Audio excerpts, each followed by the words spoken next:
दिव्य वचन जीवन वचन दिव्य वचन जीवन वचन। सबको जय यीशु। ख्रिस्त में प्यारे भाई और बहनों, कभी आपने मोबाइल में नेटवर्क की समस्या देखी है? फोन बिल्कुल ठीक होता है, बैटरी भी अच्छी होती है, लेकिन अगर नेटवर्क ना हो तो न कॉल लगता है, न ही कोई संदेश पहुंच पाता है। कई बार समस्या फोन में नहीं होती, बल्कि सिग्नल पकड़ने में होती है। कुछ ऐसा ही हमारी आध्यात्मिक जिंदगी में भी होता है। ईश्वर हमसे दूर नहीं है, वे लगातार हमसे बात करते हैं, हमें रास्ता दिखाते हैं, हमें चेतावनी भी देते हैं, लेकिन कई बार हमारा दिल उनकी आवाज को सही पकड़ नहीं पाता है। इसलिए समस्या ईश्वर की आवाज में नहीं होती, बल्कि हमारे सुनने और उसे मानने के तरीके में होती है। आज के वचन हमें इसी सच्चाई को समझाते हैं। आइए हम प्रभु के वचन को सुने और फिर उस पर मनन चिंतन करें। नबी यिर्मयाह का ग्रंथ अध्याय 7 पद संख्या 23 से 28। मैंने उन्हें केवल यह आदेश दिया, यदि तुम मेरी बात पर ध्यान दोगे तो मैं तुम्हारा ईश्वर होऊंगा और तुम मेरी प्रजा होगे। यदि तुम मेरे बताए हुए मार्गों पर चलोगे तो तुम्हारा कल्याण होगा। किंतु उन्होंने मेरी बात पर ध्यान नहीं दिया और मेरी आज्ञाओं का पालन नहीं किया। वे अकड़कर बुराई करते रहे और मेरे पास आने की अपेक्षा मुझसे दूर चले गए। जिस दिन उनके पूर्वज मिस्र देश से निकले, उस दिन से आज तक मैं अपने सब सेवकों अर्थात नबियों को उनके पास भेजता रहा, किंतु उन्होंने मेरी बात पर ध्यान नहीं दिया और मेरी आज्ञाओं का पालन नहीं किया। वे अकड़कर बुराई करते रहे और अपने पूर्वजों से अधिक दुष्ट निकले। तुम उन्हें यह सब बता दोगे, किंतु वे तुम्हारी नहीं सुनेंगे। तुम उन्हें पुकारोगे, किंतु वे उत्तर नहीं देंगे।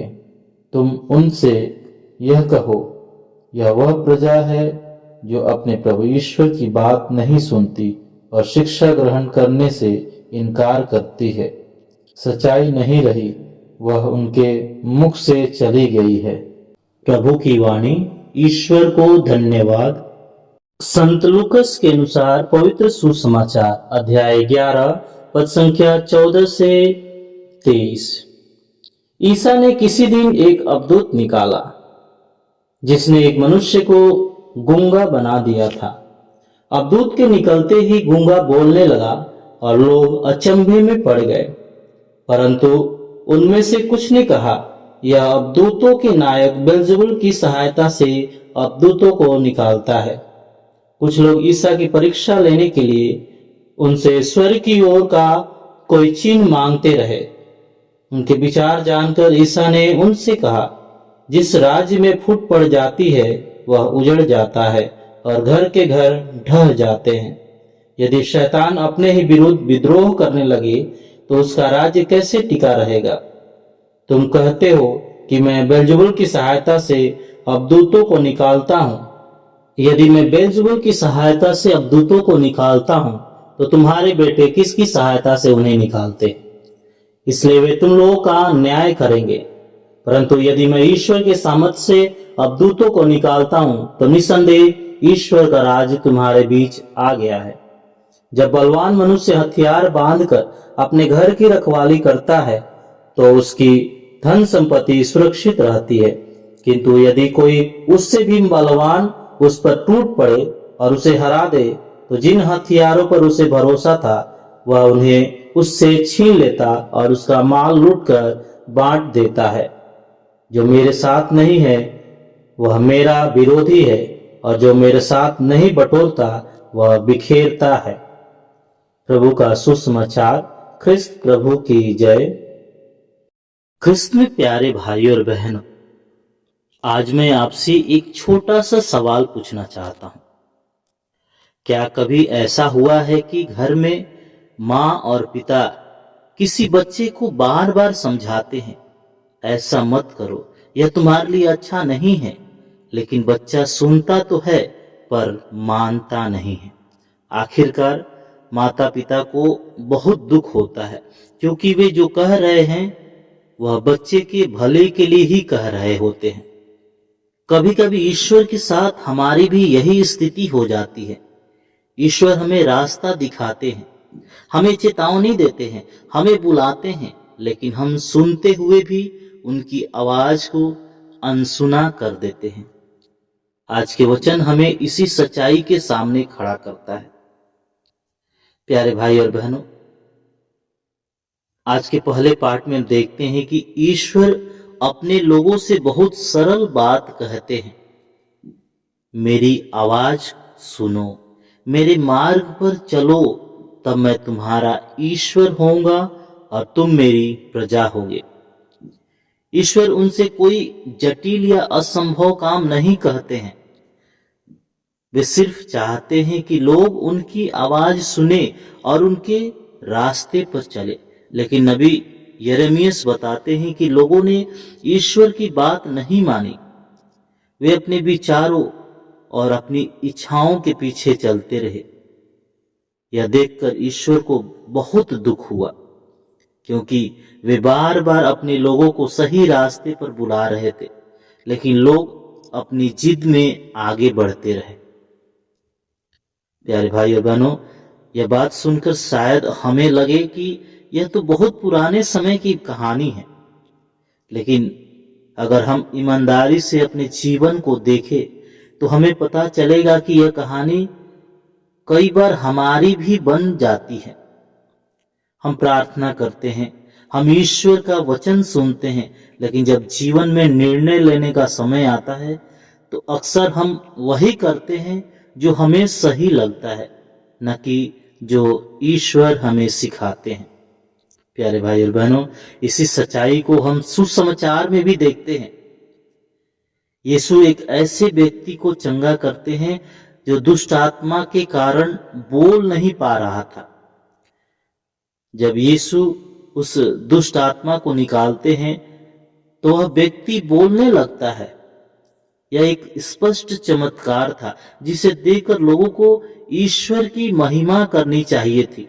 लेकिन कुछ लोगों ने ईश्वर की महिमा करने के बजाय आरोप लगाया कि यीशु अबदूतों के नायक बेल्जेबुल की सहायता से अबदूतों को निकालते हैं।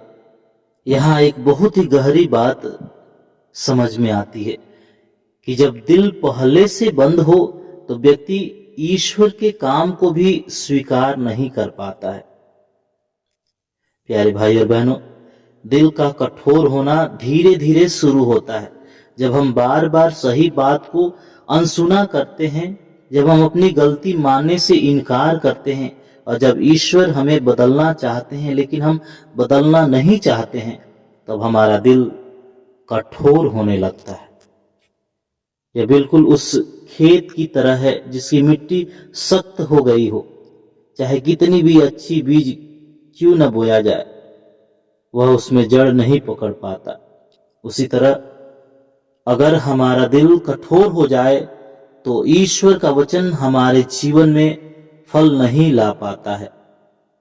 इसलिए यीशु सुसमाचार में एक बहुत स्पष्ट बात कहते हैं, जो मेरे साथ नहीं है वह मेरा विरोधी है।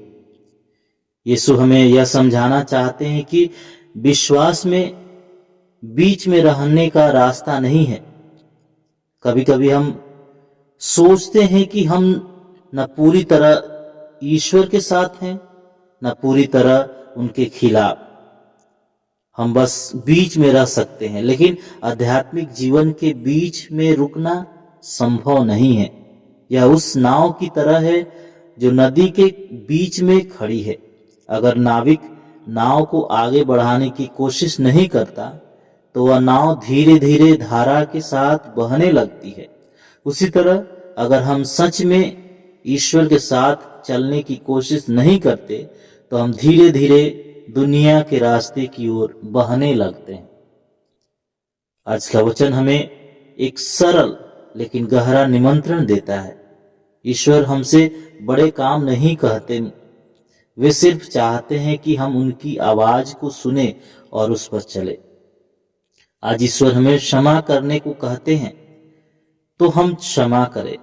जब वे हमें सच्चाई पर चलने के लिए कहते हैं तो हम सच्चाई पर चले। जब वे हमें किसी जरूरतमंद की मदद करने को कहते हैं तो हम मदद करें।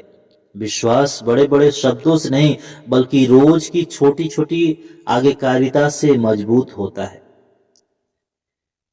प्यारे भाई और बहनों, इसलिए आज हम अपने आप से एक सवाल पूछे, क्या मैं ईश्वर की आवाज को सच में सुनता और मानता हूं, या मैं सिर्फ सुनकर आगे बढ़ जाता हूं? ईश्वर आज भी हमें बुला रहे हैं। अगर हमारा दिल खुला और नम्र होगा तो उनका वचन हमारे जीवन को बदल सकता है और हमें सही रास्ते पर ले जा सकता है। प्यारे भाई और बहनों, आइए एक क्षण मौन हो जाए, अपनी आंखों को बंद करें और प्रभु से प्रार्थना करें।